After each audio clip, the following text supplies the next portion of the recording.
I decided to make this the last video. There's been a lot, over 20. It's gone on a while. I figure a lot of you aren't even here anymore.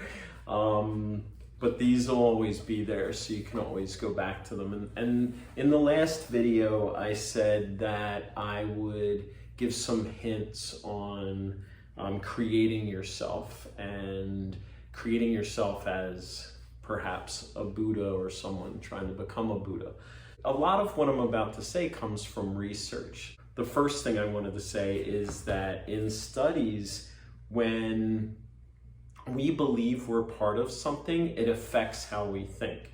So there's in-group, out-group bias, and that can be generated, just by telling people they're in a certain group, even if it's random, and even if they know it's random. There was a You're Not So Smart episode that talked about this recently, and I'll put the link on the Facebook page for this.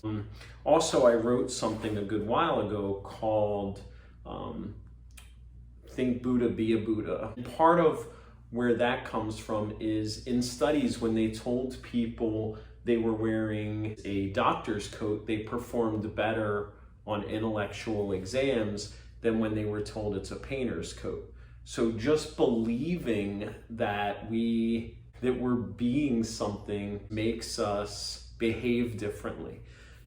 In line with that, the idea is when you believe you're a Buddha, like when you believe I can be the Buddha, you're more likely to behave like a Buddha, and to kind of create that mindset of calm and equanimity. So a big part of it is just like taking a breath sometimes and remembering I am a Buddha. And there's even a mindset in Zen that we're all the Buddha. Like underneath everything, all the conditioning and all the things that have happened to us in our lives, under there is a Buddha. It's Buddha nature. Dogs are Buddha, babies are Buddha, children are Buddha.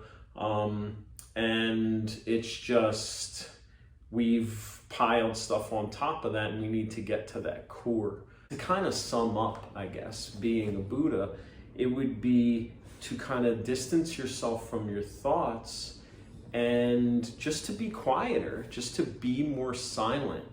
I think I talked about that in one of the earlier videos.